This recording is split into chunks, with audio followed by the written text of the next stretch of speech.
Okay, can I start? Okay, Claudia, you can start looping, you can start recording. I do not want to do it from my account. It's recording already. I can. Oh, perfect. All right, thanks. Okay, welcome, Claudia.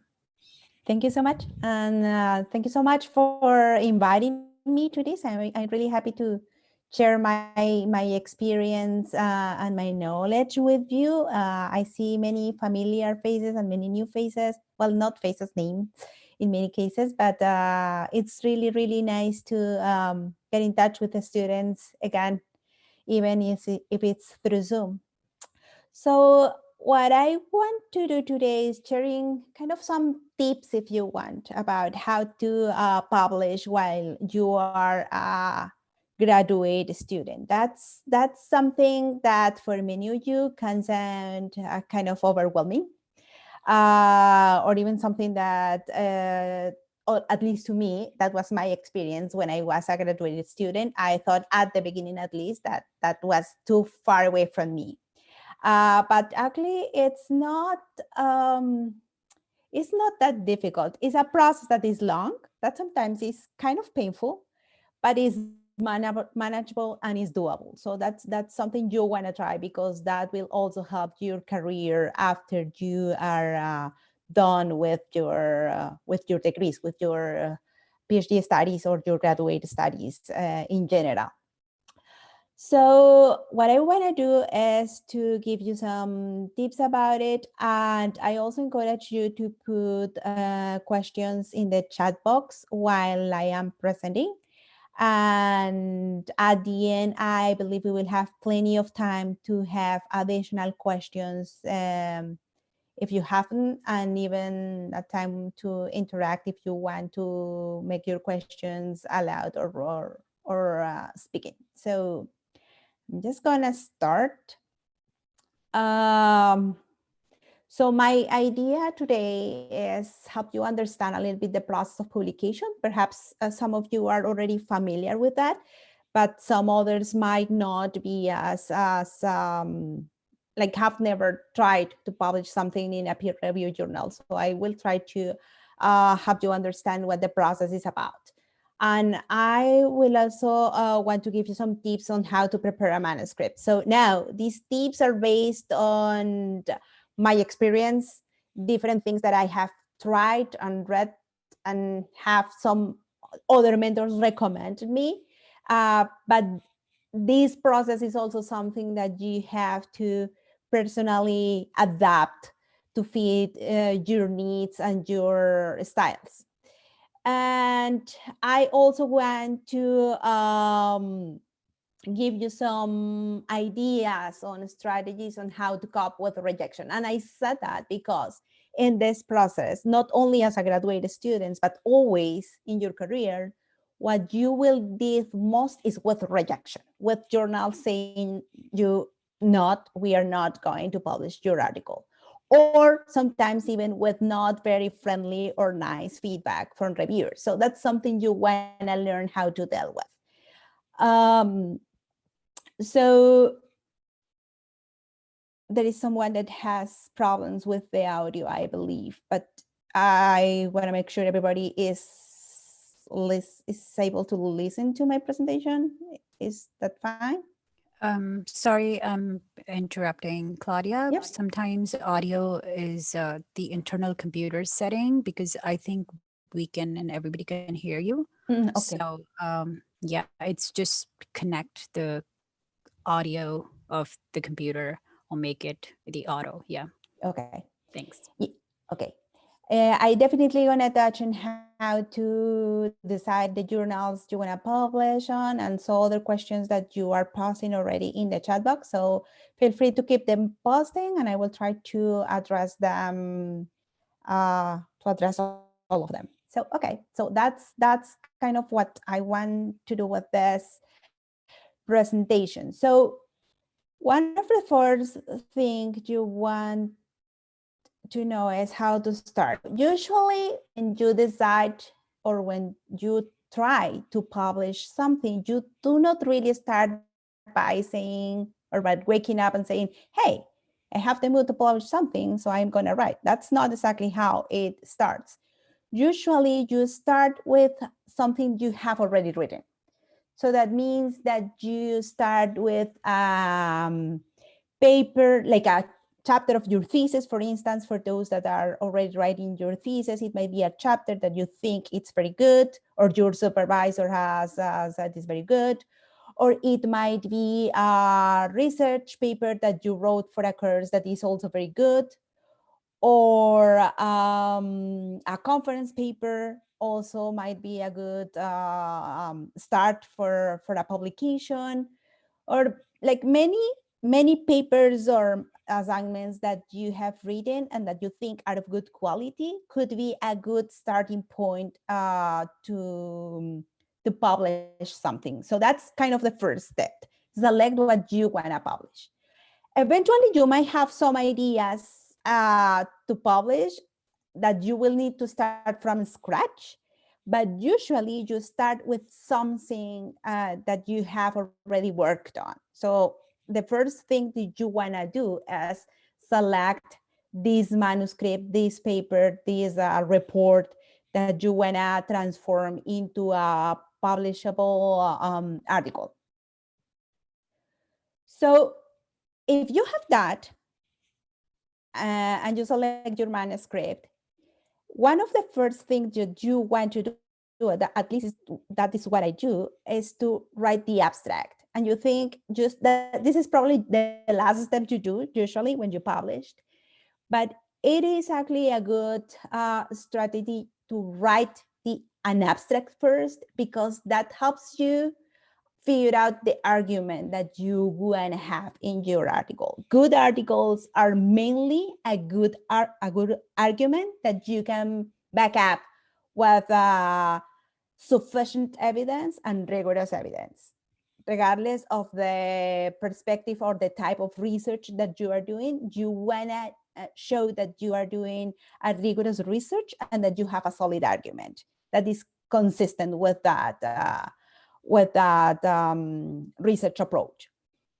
So writing the abstract helps you think about that. So think about this as an exercise of reflection of how clear is for you as the author the argument that you want to make in your paper or in your manuscript. In the slide, you can see kind of the parts that you need to have in a compelling abstract. So sometimes you read abstract that don't really tell much about what you will find in the paper. That's not very good, because the abstract is like the presentation, the first impression that you may have in a reader. So you want to have something that is really compelling. So if you can put kind of a trailer of your paper or your manuscript in the abstract, that would be the best way to convince readers to read your piece. And that means that you want to have your puzzle or the gap that you are filling in the knowledge very clear, the question that you're addressing, a very brief idea or the methods that you use, the findings that you have, and the implications, or what we should care about your research. Now, why you have to write this abstract first? Because with the abstract, you can get or receive feedback from someone else. So that means, and that's something that I really, really and highly recommend. You have your abstract, you write your abstract, and then you go to your supervisor, to another faculty member, to a fellow student, someone that can read it for you and just give you a clear and honest feedback of, is that clear? Is that attractive? Is that compelling? I know you can't make a huge assessment just from an abstract, but at least if you think this as a kind of an elevator pitch, you might get the sense of how compelling your article or your argument might be. And have in mind that this abstract that you write as a first step, if you want, might not be the final one. It might change several times, and it would most likely change several times during the process.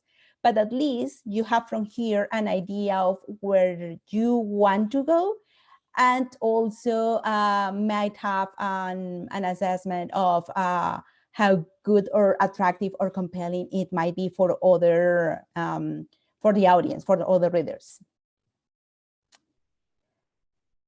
After that, and based on the feedback, what I regularly do is to write an introduction. And again, I would think, maybe I'm wrong, but I would think that many people let the introduction for the end of the paper. I don't do that because the introduction actually helps you to think again of your argument and think again how every piece of your research or your manuscript fit together. In your introduction, you usually have not only your problem statement, what you are going to talk about, but also how, like a brief summary of how did you conduct your research. And every piece makes a case for something. So you make a case about why the argument or the research question is important. So why should we care about answering that question? You make an argument about what the case, if you selected a case for your study, what the case is significant or important to research. You make an argument about the methods that you use, how relevant or consistent are they for the question. And you also give a summary of your findings. So if you are able to write that, even if that changed, because as I said, it will change during the process, you will have a better outline of what you will write after that. So the introduction kind of organizes you in what you will do with your paper. The next thing you want to do, so you have selected your manuscript, you write an abstract, you get feedback of this abstract, you revise it, you write your introduction.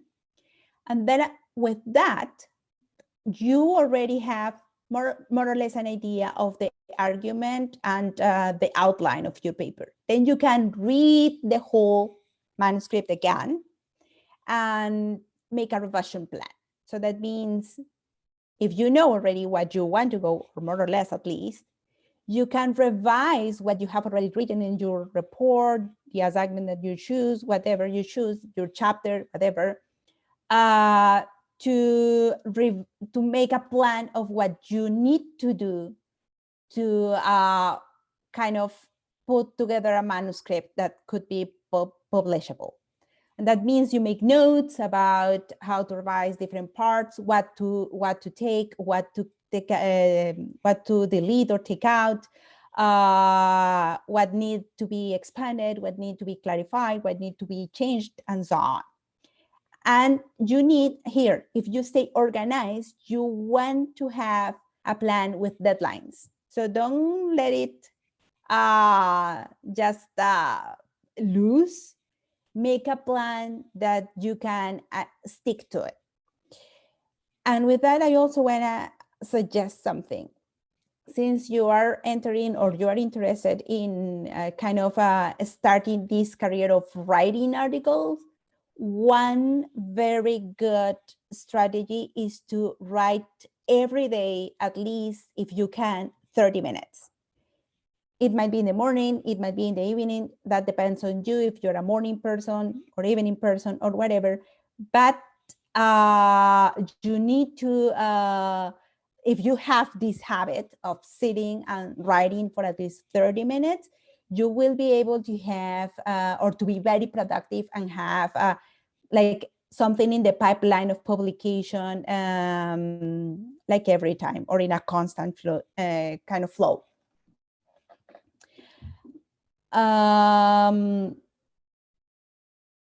So you have this revision plan. This revision plan can make you accountable for that. And then with that, one point that you want to do for every article is to revise your literature review. And I said that because reviewers are very picky about that. So you need to kind of have an updated review of the literature or the knowledge you are engaging with.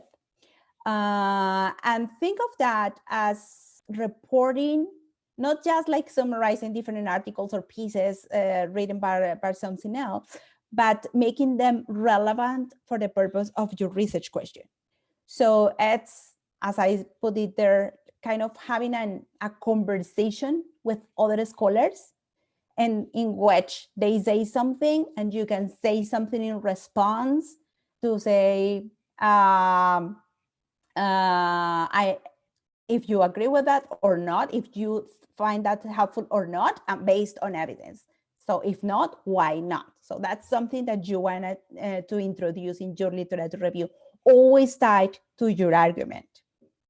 You can think about this also as a kind of debate you overheard. So think that you are reading, not reading in this case, like hearing the debate about different scholars about a particular topic or question, and you want to report on that. What did you heard? What are the more important points of what you heard read in this case? What are the different sides or debates or positions there? And how well these different sides or positions are supported. So that's and how your argument, especially, and this is very important to locate in the literature review, how your argument or your study improve this debate or add something new to this debate. If for some reason you are starting from scratch, like you don't have any manuscript or report written, but you have just the idea of how to write the article, this will be your first step, like revising very thoroughly the literature related with your topic, so you know where you fit, where you can contribute, where your idea would make the most for this piece or for this body of knowledge. So then after that, you want to write or revise your methodological part. And here, this is an important part. Well, everything is an important part, but the part of the puzzle, the piece of the puzzle that methods means, it's very important for reviewers because it's the part where they know how good your research is. So for you, it's an opportunity to show that you have done thorough work, either if it's quantitative, either that you have analyzed your data in the way that it is supposed to be done, or if it's qualitative, that you have how you have analyzed it, how you make sure that everybody has a voice, that you kind of recruited your participants in the way in which you have to, that you coded your material in a way that avoid any validity threat, or in a way that kind of acknowledge your positionality, if that's the kind of approach that you are using. Like, you need to tell them in a very synthetic way the way in which you conducted your research that ensures that is credible or that is valid. So that's very important, the methodological part. It's not just about saying, I code this material doing like the different type of descriptive coding or other types of coding that you can come up with. It's about showing that you are aware of how to make your story credible. And then you write your analysis part. And for graduate students, I would say the most important strategy is to keep it simple and keep it tight with your research question. So sometimes for graduate students, the temptation to write too much and kind of outside of the topic, it's very high. So you want to avoid that. You might have like, and it's actually a good practice to have like a book or something, a workbook in which you write ideas for future articles, future papers, or whatever. But for the purpose of your manuscript, you need to keep it simple and keep it focused, because otherwise that kind of endangers or weakens your argument when you start kind of going through the sides and trying to make points about other arguments that you might find interesting, or other things that you might find interesting, but that are not really related with your research question or your topic. So you wanna do that. You wanna stay focused, and you wanna show in every paragraph you craft in the manuscript, or you're revising your manuscript, how it relates with your argument, how it relates with what you want to show or to explain or to describe in your paper. One other thing that you want to have in mind when you're writing your analysis is that you always need to consider how or try to anticipate how readers could say, how are you wrong? So are another alternative explanations considered? Have you considered them? How can you rule them out? That kind of things, you need to show them in your analytic part as well.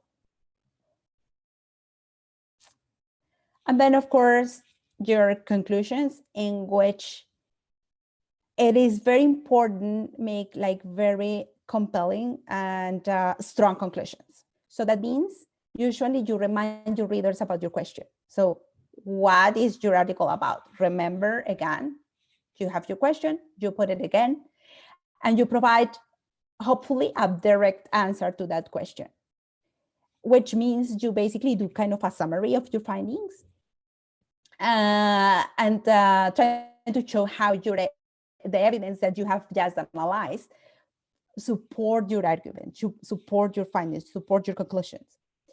And then you also want to establish a dialogue between your findings, your argument, and other previous scholarship. That means that might be to say that your findings are similar to others, or your findings qualify other findings, or your findings contrast other findings. And if that's it, why is the case? Why do you think that is happening, and how are you innovating or challenging or disrupting what has been already written about something? And you want also have something that discuss kind of the implications of your findings or your conclusions, and of course suggest future research.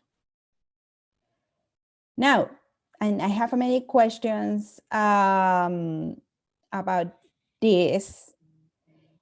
There is some questions about how long takes from the idea to the moment I have your article published. So that depends a lot of things. So first, that depends on whether you have a paper already written that you can build on, or you are just having the idea. If you are just having the idea, that might take really long. If you have already a paper, and if you follow like a very structured revision of that, it might take, if you are really working in a very organized way, it might take 12 weeks to submit the publication. And then the rest of the time depends on the journal. And I will take that in a minute. Now, before submission and along with the process that I just talked about, you want to have constant feedback. So we already mentioned that you want to have feedback from your abstract, the first abstract that you write, just to have your argument more or less clear. But you want also have a feedback or some feedback on your draft. And here I suggest at least 2 moments. You may have a draft, like a full draft or a partial draft, and you want to have feedback on both of them. So partial draft, I mean, you might have not the conclusions ready, You might need some editing yet. You might have some ideas that are still not entirely clear, and so on. So, sorry, someone is asking me if you will have access to slides. Yes, I can send them to you through Noreen or Leping, so no worries, you will have them.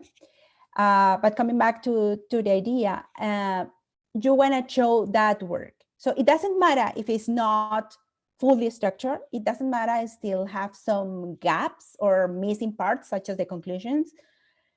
But you wanna know if you are going on a right track. Sometimes we kind of get in love with our own works, and it's hard for us to be more critical of our own stuff, or we take for granted things that others might not understand the same way.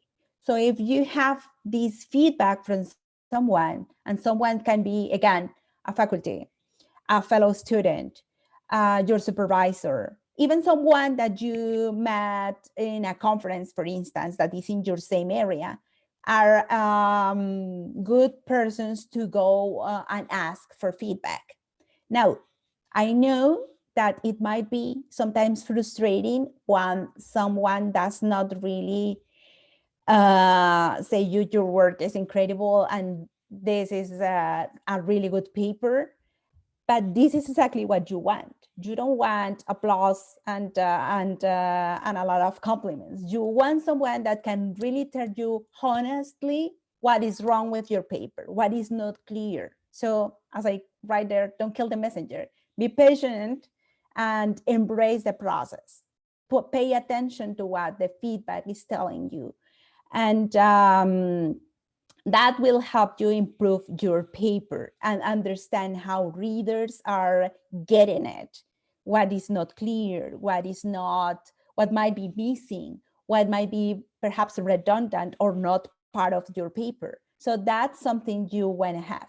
And also, when you have a full draft that you have already written every part of that, conclusions and everything, and you think it's ready to submit, before submission, you want to have it read by someone else and give you feedback again, and then you revise again. So that means this is a process in which you revise constantly. So writing for publishing, it's 10% about writing from scratch and 90% about revising. So have that in mind when you are doing this process, because there is a lot of that involved, a lot of revision involved.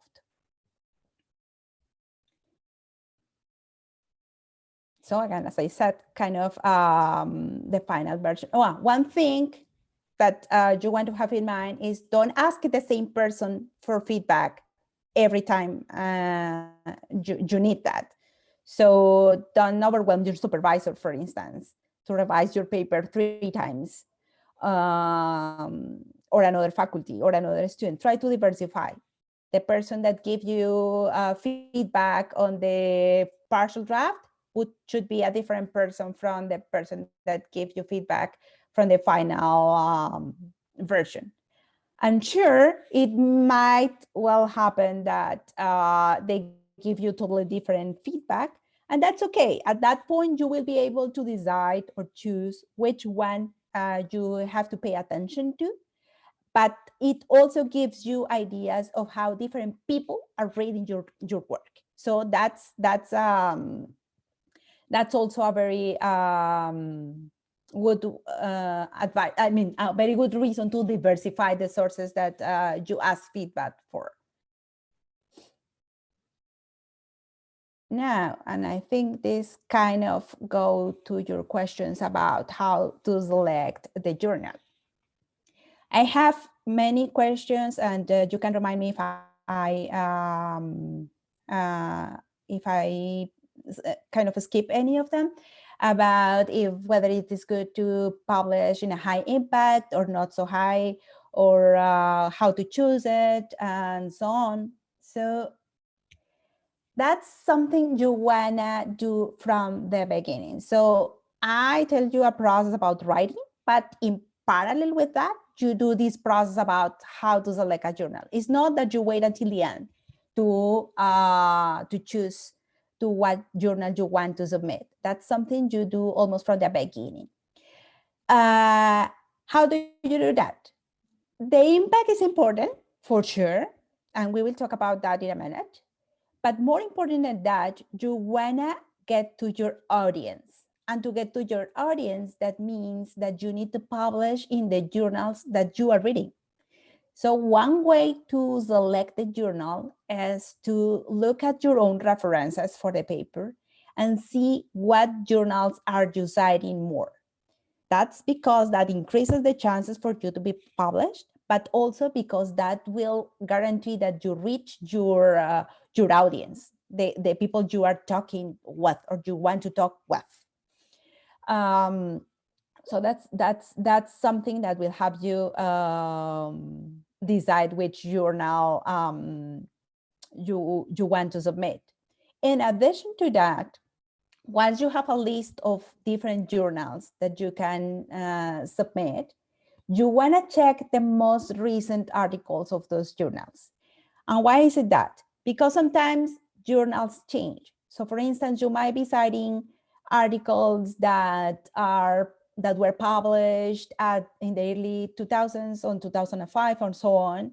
And it might be that at this point, the journal have changed the focus a little bit, and your article might not be a good fit anymore. So that's something you want to check. So for instance, the Journal of Education Policy, I don't know if you are familiar with that, used to be like a more broad spectrum of different approaches to education policy, but now is very focused on critical policy analysis and these type of approaches. So for instance, if you are doing something that is more positivist, if you want to call it that, now that journal might not be a good fit, even if you are citing articles that were published some time ago. So that's something you want to have in mind. But also, if you check articles, you might also find inspiration for you in terms of format. How do authors in that journal kind of frame the problems, what style they use, what different sections they put in their articles, and that helps a lot to craft your own manuscript. Now, about the impact factor. Once you have the list of journals that are more related with the audience that you are interested in, then you look at the impact factor. And yes, of course, you need to submit to the highest impact factor. It doesn't matter if you think your article is not good enough. You always will think your article is not good enough. And that's not the case. And this is especially for women. And allow me here do some kind of gender annotation. Women are more likely to submit their articles to lower impact journals because they think their work is not as good to be published in the top ones. Don't do that. Just send it. They might say no, and that's okay. Then you submit to the next journal in your list. But you need to take the risk because otherwise you will never know if you can publish or not. Of course, that might imply kind of delays in the publication. Of course, it's more likely to publish in journals that are of lower impact because they are less competitive. So if you want to publish quick, you can do that. But if you want to publish with more impact or more or in some venue of more reputation, just aim to the highest. And if that doesn't come out, you just go to the next in the list. Another thing that you want to have in mind, and this is related with the question about time, is to check for the time the journal takes to respond. So different journals might have different response times. So when you submit, what they do internally is they take your manuscript, they do first a revision of whether your manuscript fit the scope of the journal, the kind of the parameters or format that the journal has established, and so on. And after that, if everything is okay, they send that to 2 or 3 reviewers to check your paper. And that might take a long time for many journals, especially the highest rankers might be slowest. Not always, but sometimes they are slower than others. So it might probably take a month between the editors and the article to the reviewer, another month or 6 months even from for the reviewers to give feedback, and then from the editor to give you the response might take another couple of weeks. So usually they have in the author guidelines, they have sometimes the kind of the time frame or expected time in which you can get response. But if they don't have it, you are allowed to write the editor and ask. You write an email in which you ask what is the response time, and even you can ask the acceptance rate if you want to know if it's how competitive that is or not. So that's something you can do. You can write the editor and ask, even if you are dubious about how good fit your article, how a good fit is your article for that journal, you can also write the editor and ask, I'm have an article of this and this type, of this type. Do you think it's a good fit? What is your response time? What is your acceptance rate? And they are very likely to answer that. So I will touch oh, okay. There is a question about word review. Give me a minute and I address that. Sorry. So that's something you want to consider when you are selecting journals. So what to expect after submission? As I said, different journals take different times, but you are also allowed to follow up. So let's say the editor told you the response time is about 5 months, and it has come to month 7 and you have not heard anything about it. You are allowed to write again and say, well, what happened? I submitted a manuscript and I would like to know when I would get response. So that kind of moves your article forward. So that's something you wanna do. Now, as I said, if you receive a rejection, which is the most likely response, to be honest, that happens and happens always and happens to everybody, junior and seasoned scholars, all the same. You just go ahead and submit to the next journal in your list. Don't feel bad about it. And we will talk about that in a minute. So rejection, as I said, so you are likely to get a rejection from for your article. What to do with that? Well, that's frustrating and that makes you mad, and that's okay. That's what happened to all of us. So take a couple of days to process it. If you are not sure about the feedback provided by the reviewers, ask someone to read it for you and try to explain. Sometimes we kind of feel, especially when it's a rejection, we kind of feel that the reviewers or the comments are really unfair or are really horrible. And sometimes it's not that bad. Sometimes it's just us kind of punishing, like extra punishing ourselves for a rejection. But even if the comments are mean, and sometimes that happens because sometimes reviewers are not necessarily nice. That's why we have so many memos about reviewer 2 and reviewer 3. Don't take it personally. It's not about you. It's just about an interpretation of your work that might perfectly be wrong. So don't take it personally. And I would say the best suggestion that I can give you with the rejection part is embrace the process. So make the revisions, not necessarily all the revisions, but read them with the idea that they might improve your work. So it's not about just throwing them in the trash can and go ahead. It's about making sure you think about it, reflect about them, and incorporate those that you think will enrich your work. And here is another kind of gender annotation that I want to make. Usually, men are less likely to revise their work. They just go ahead and submit to the next journal, while women kind of embrace too much the process of revision. You want to have a balance. So it's not that you have to rewrite your work to please reviewers. It's not either that you have to dismiss everything that they say. You need to be aware of what to do and what to incorporate in your work. Now, if you get a review and resubmit, that's great.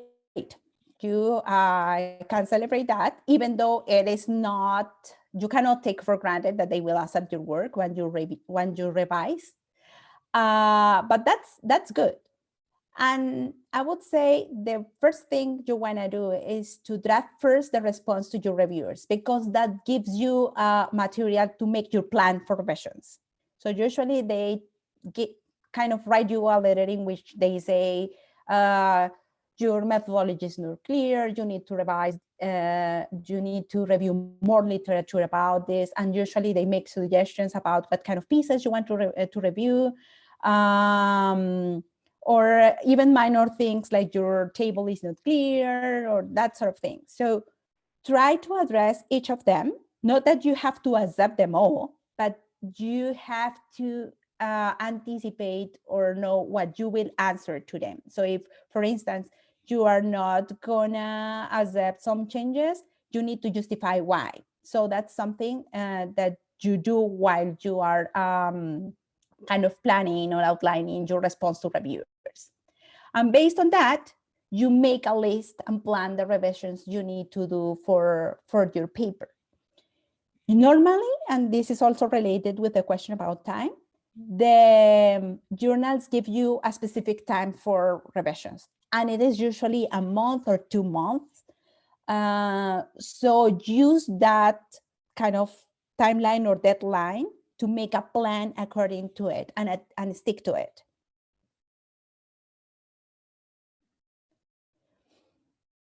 Now, I don't know if there is questions about that, and I put this because it's something close to my heart.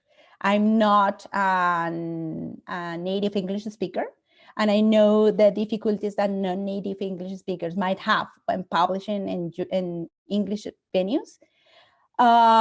So one thing, and it might happen even to, it happens very often, even to native speakers, you might get reviewers that said, you need to revise your article for typos, please hire something professional to edit your work. You can get that sort of reviews. Don't get discouraged for that. Just embrace them, and you can have like different strategies. You can, obviously you need to kind of proofread your manuscript several times, both English and not English speakers the same. But you can also hire an editor. Sometimes they are not as expensive, or even ask a friend to take a look at that and revise for typos or grammars or wording that might be confusing. So that's kind of what you need to do. Beyond that, don't doubt yourself or don't second guess yourself.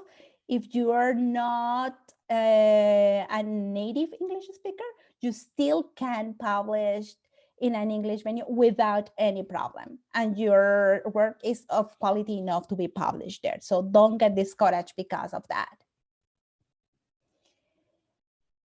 And I believe that is what I have to.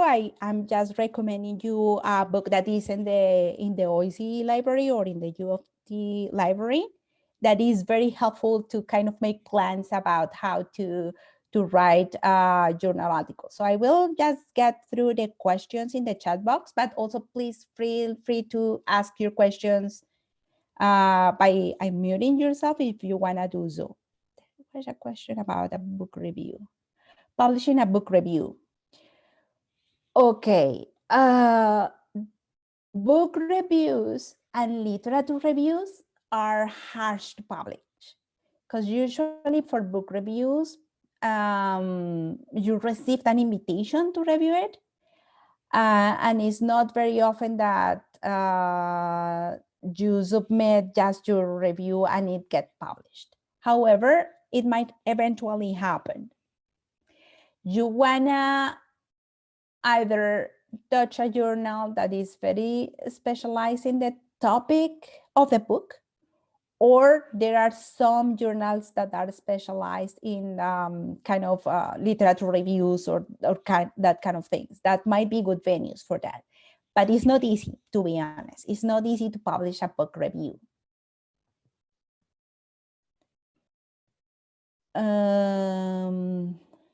What other questions? Please help me if you can, if I skipped any question.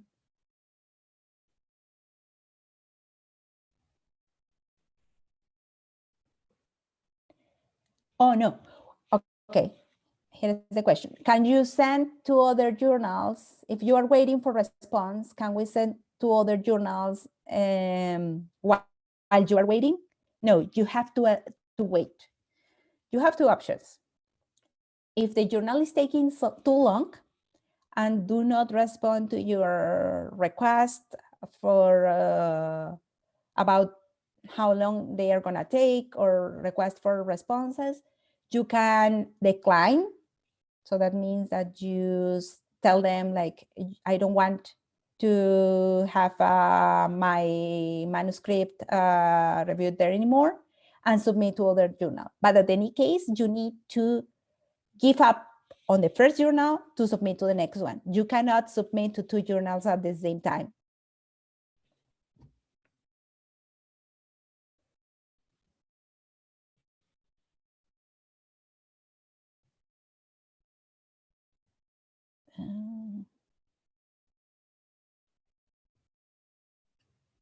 What others? We have some more minutes for more questions.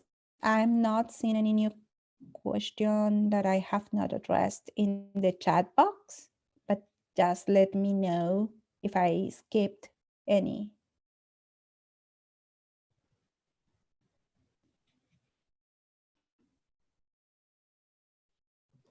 Okay. Excuse me, are you taking questions? Yes.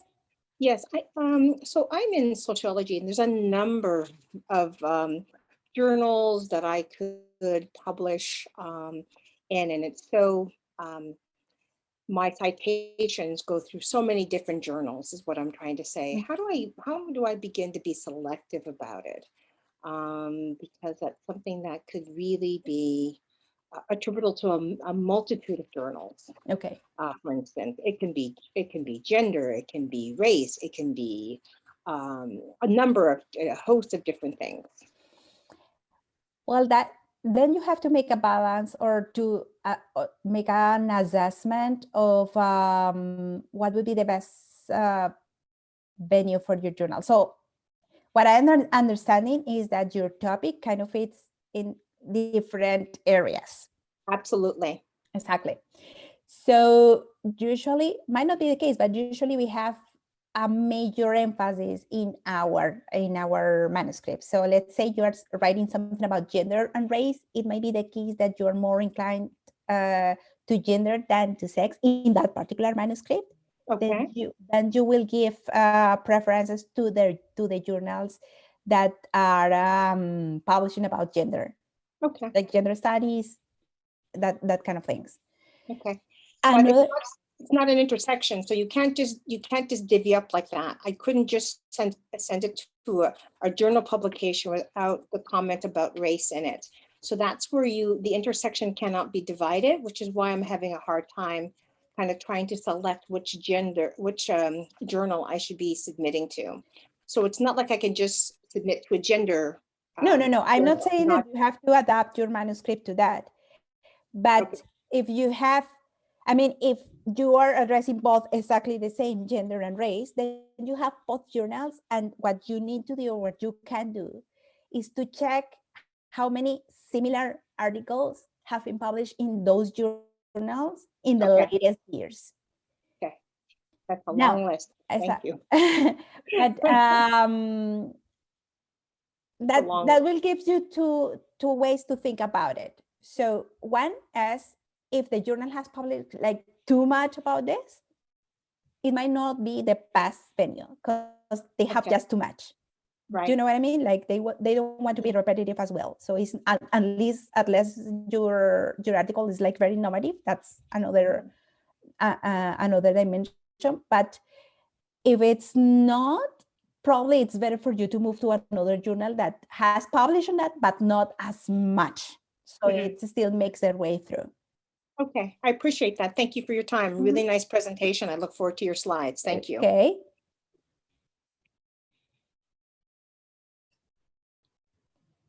So feels like a lottery. Here I have a question that says, I still find it hard to select a journal. Feels like a lottery sometimes. Any further advice? Well,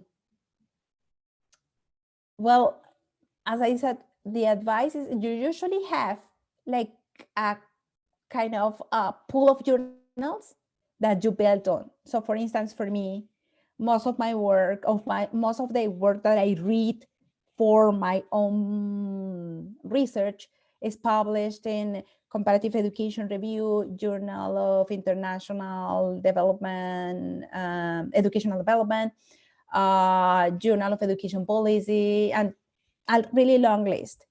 So as I just said, it feels like a lottery, but it's not. In some point, if you read the articles, if you read how much you are citing these different journals, you will be able to make a judgment of which of these ones you can publish. So one way to do it is you put that list together, and let's say it's a long list, 10 journals. You can go and try to organize them according to the impact factor. And then you go to the first one and you check how much they have actually published in that topic, specific topic you want to publish about. If the journal has not published a lot on that in different years, don't waste your time. That's probably not a good venue for your article. It has some publications on that. That's probably a good way, and you have to go with it. Otherwise, you go to the next in your list. That could be a way to go or to decide a journal to publish in an article. So, for instance, one thing that happens to me is I do not publish about the US, and you probably know that most of the literature that we have written in English is mainly, or at least overwhelmingly, overrepresentedly focused on the US. So if you have a journal that only published US cases or US-based research, and you are writing about an international case, that's probably not a good venue for your research, even if you are citing it a lot, because the conceptual frameworks that they use are similar to what you are doing, or that kind of things. That's probably not a good venue. So that's something that you have to consider as well. Differences between writing a book chapter and a journal article. Well, there are differences in many areas. So usually book chapters are written within the context of a particular framework that the editor has for the book. That's not the case of articles unless you are doing something for a special issue. But even the special issues are usually around topics, not necessarily about frameworks. The revisions for the book chapter are usually shorter, not in a way that you need shorter time, but are easier to address. Are not as complicated as for journal articles. Now, in terms of career, it does have a bigger impact to publish an article than publishing a book chapter. So you want to decide if you want your work published as a book chapter or as an article. Now, publishing somewhere, it's better than not publishing. So whatever fits better for your agenda, it's what you need to go with.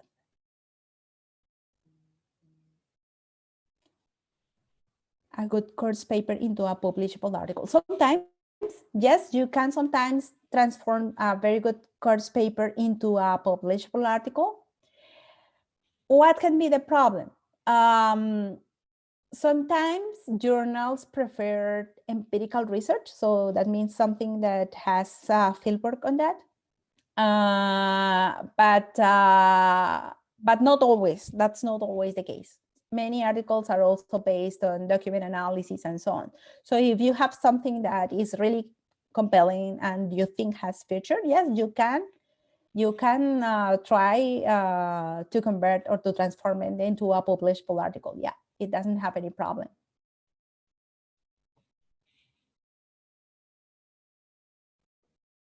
Any advice on moving from dissertation to multiple articles for publication? Yes, I do have advice on that, but the advice is related on how you frame your dissertation. Usually in the area that we are, we kind of do dissertations that look like books. So probably you are already in the process, so take this advice with some caution. But what you can do if you are not yet in the process of writing your dissertation is outline it as different articles. So what would be your first article, your second article, and so on. Because that will help you to transform them easier later into articles. Now, you can also have the idea of transforming it into a book.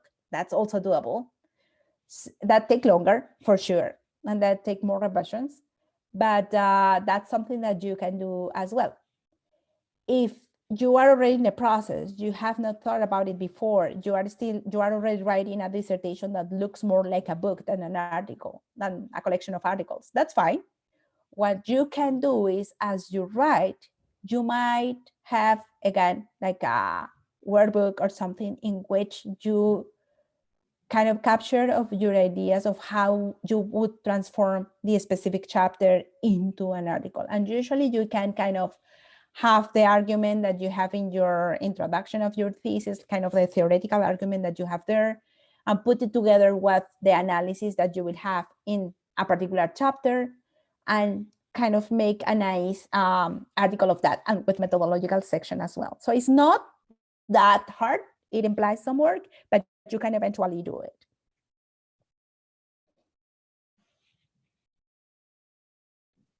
Claudia, there's one more question. I think we can wrap up. Yes, there is one more question here. Is publishing more widely and in a less renowned journals publication a pathway to get to our ideal journals? Nope, nope. They do not expect to see previous publications because revisions or reviews are peer blind. So that means that the reviewers don't know you, don't know if you are a renowned scholar or just a newbie in the business. They don't know. So it's not that they have any idea if you have published before and in what kind of journals. Usually you want your work published in good journals rather than a collection of kind of so-so journals to have more publications.